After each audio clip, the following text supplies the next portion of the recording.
Paul told us in Romans the oracles of God were committed to the Jews, so I wasn't surprised at the deep knowledge Avi Lipkin had when I first met him. Unaware that he was a well-known lecturer and to both Jews and Christians, we talked quite a while and seemed to have a lot of views in common.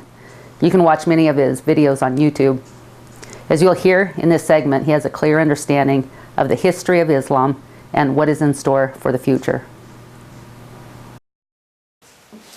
The book of Exodus, it comes from a very, very different perspective than any other teaching that you've ever had on the book of Exodus, because I say the book of Exodus has a direct connection today to where we are going. And I will explain this in the following way. Whereas in the Jewish world, Jewish people do not really believe in the existence of a Satan, Lucifer, devil existing, I personally do. I do believe that everything involves a battle between God and Lucifer. Then, of course, we all know who wins. God wins. Yes. And then the bottom line is that Lucifer gets sent to the pits of hell for 1,000 years. Now, if you remember, in the last three messages, this is the fourth message, the last three messages, I spoke about Allah being not the God of the Jews and the Christians, not the God of Abraham, Isaac, and Jacob. Allah is Satan, Lucifer, the devil, the moon god, the war god, and the sword god. Allah and Islam plan the depopulation of the earth, the destruction of the human race, because all human beings are created in the image of whom? God. Satan doesn't like that. Satan says he's greater than God. How can Satan say he's greater than God if there's one human being left on the earth? Satan's perfect plan is the destruction of the human race and the planet Earth. Only then he can prove he is greater than God. So, the good news is, you all know who it is. What I'm trying to say is, we are now facing a showdown with Allah. I believe that the two cities of Allah are Mecca and Medina. The black stone in the heart of the mosque in Mecca, that black stone is the vortex of all the evil on the earth today. And I'm giving you the end of the message right now. That black stone is going to be incinerated. It's going to be probably vaporized by a killer satellite. You know, we today, America, Russia, you know, the powers today have killer satellites. They can beam down a laser beam and just vaporize it. And my message is not to kill Muslims. This can be done without killing one human being. You know, a lot of people, how many people remember the name Tom Tancredo? Tom Tancredo was a congressman from Colorado. And the day after 9/11, he said, one more Islamic attack on America, and we nuked the stone. We nuked that black stone. Tom Tancredo said it.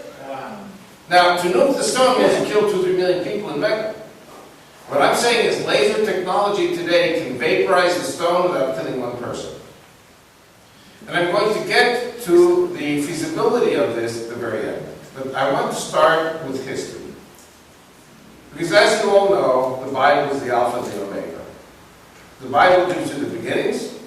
Once you understand the past, you can understand the future. Because the past points to the future. Now, in my very, very first message yesterday, I did 5 Deceptions of Islam. And I was explaining how God is not the same for the Jews and the Christians on the one hand, and for Islam on the other hand. Abraham is not the same for the Jews and the Christians on the one hand, and the same for the Muslims on the other hand.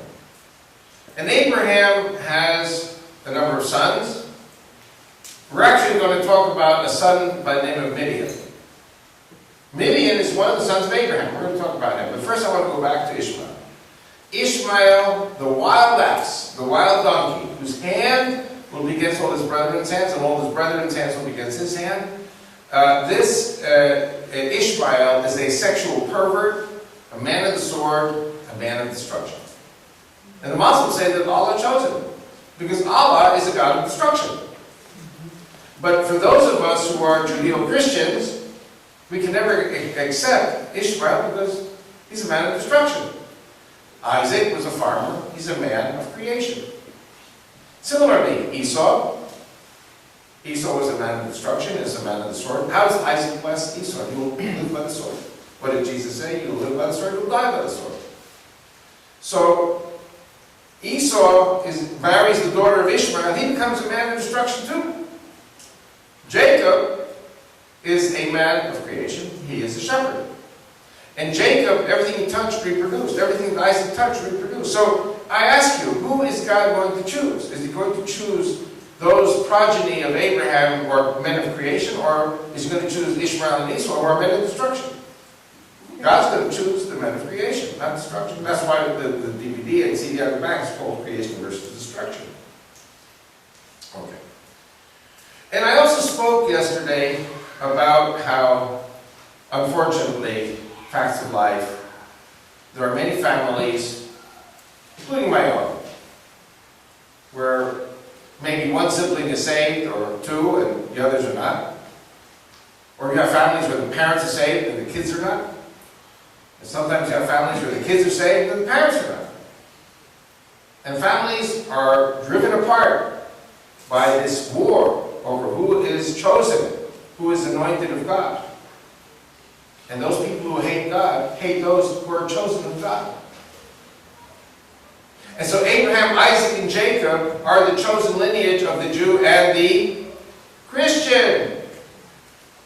Remember what I said yesterday. These are the generations of Jesus Christ, Abraham, Isaac, and Jacob. Period. There's no Ishmael. There's no Esau. I can't understand Jews and Christians that have ecumenical relations with the Muslims when the Muslims delegitimize Abraham, Isaac, and Jacob and say, no, it's Ishmael, it's Allah. Political correctness means absolutely incorrect. Okay. Now, we'll fast forward. Abraham remarries after the death of Sarah, and he has a new wife called Keturah, and he has concubines. And Abraham is a pretty busy guy. From 137 years of age to 175 till his death, he has many, many children. Remember, he was having problems having children with Sarah. And he had one child with Hagar. After the death of Sarah, he was 137 years old, and he's pulled out all the stops. And I would ask you a question. Did Abraham love Ishmael?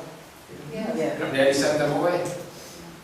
Did Abraham love Isaac? Of course. God said 4 times that Isaac was the chosen son. Then Abraham had this slew of children, all these other women. And God said, send them away. How did Abraham send them away? He loved them. But God told him to do it.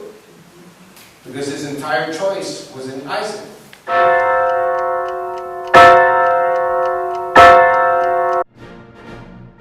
There aren't too many outlets where you can hear in-depth spiritual issues alongside conservative politics, where we can make a difference to those around us and our country. It's brought to you at a cost that's worthwhile, yet I'd like to do more. On 11thhourpolitics.com, you can buy books and videos that will advance this cause. There's delicious chanterelle tea containing vitamin D, proven to dispel depression. We have an art gallery and options to produce your own commercial or have us do it for you, along with other projects. It's only through a co-op that things get accomplished. I hope you will join me in this mission.